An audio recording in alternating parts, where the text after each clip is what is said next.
చపాతీ పిండి ఏమంటారు మైదా పిండిని ఇట్లా కలుపుకున్న తర్వాత ఇట్లా ఆయిల్ పోస్తూ మంచిగా ప్రెస్ చేస్తే మెత్తగా అవుతుంది పిండి. ఆయిల్ ఎక్కువ పోస్తురు అని తిట్టుకునేరు, దీనికి ఆయిల్ పడుతుంది. ఒక్కొక్క వంటకు తినడం మంచిదే,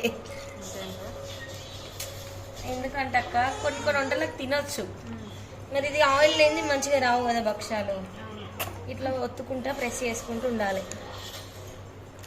దీని మీద మొత్తం ఆయిల్ నింపేసేయాలి ఇప్పుడు మనం. ఇక కొద్దిసేపు నిండిన తర్వాత ఇదే ఆయిల్ మళ్ళీ మనకు దానికి వస్తుంది చేసేటప్పుడు కాలుస్తాం కదా, అప్పుడు యూజ్ అవసరం లేదు, ఇక యూజ్ కాదు.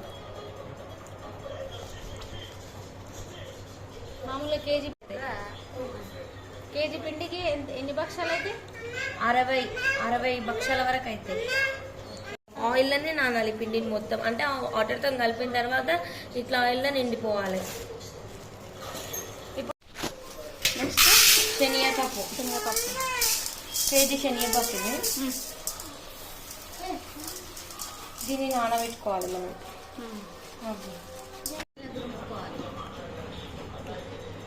ఇప్పుడు దీన్ని పాకం పెట్టుకుందాం. పప్పు ఇలా ఉడికించుకోవాలి, సేమ్ ఇదే కన్సిస్టెన్సీ.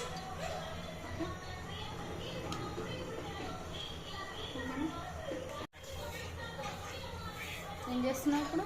బెల్లం తురుముకున్న బెల్లాన్ని ఇట్లా పొయ్యి మీద కొంచెం కరగా పెట్టుకోవాలి. అంటే పాకం పట్టుకోవద్దు అరిసెల పాకం లాగా, కాకపోతే జస్ట్ కొంచెం లైట్గా వాటర్ వేసి ఇట్లా కరగా పెట్టుకోవాలి అంతే.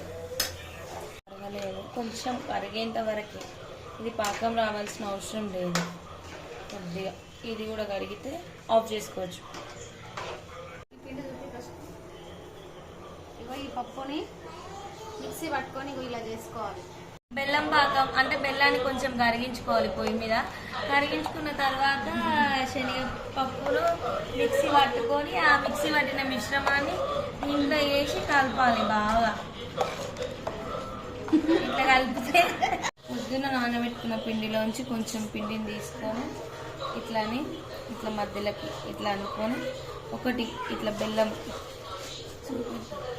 ఈ బెల్లం ముద్దను ఇంట్లో పెట్టుకొని స్టఫ్ చేసుకోవాలి. ఇట్లా స్టఫ్ చేసుకున్న తర్వాత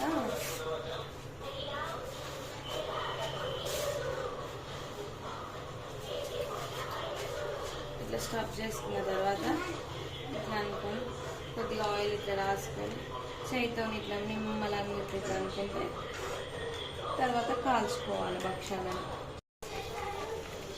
అంటే ఫస్ట్ అంత మంచిగా రాదు కాబట్టి సెకండ్ బాగానే వస్తుంది.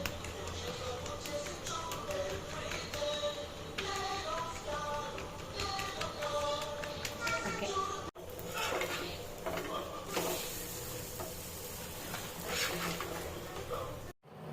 చూసారా ఫ్రెండ్స్, ఇగో ఇలా ఎంత బాగున్నాయి చూడండి. న్యూస్ పేపర్ ఇట్లా ఒకదానిపైన ఒకటి ఇట్లా పెట్టుకొని వేసుకోవాలి, లేకపోతే అవి అతుక్కుపోతాయి అన్నమాట. ఇట్లా వేసుకున్నారనుకోండి ఎన్ని రోజులైనా మినిమం 1 మంత్ 1.5 మంత్ వరకు ఉంటాయండి ఇవి. ఓకేనా? Thank you. మా వీడియో కనుక మీకు నచ్చినట్టయితే లైక్ చేయండి, షేర్ చేయండి, సబ్స్క్రైబ్ చేయండి. ఓకేనా? Thank you.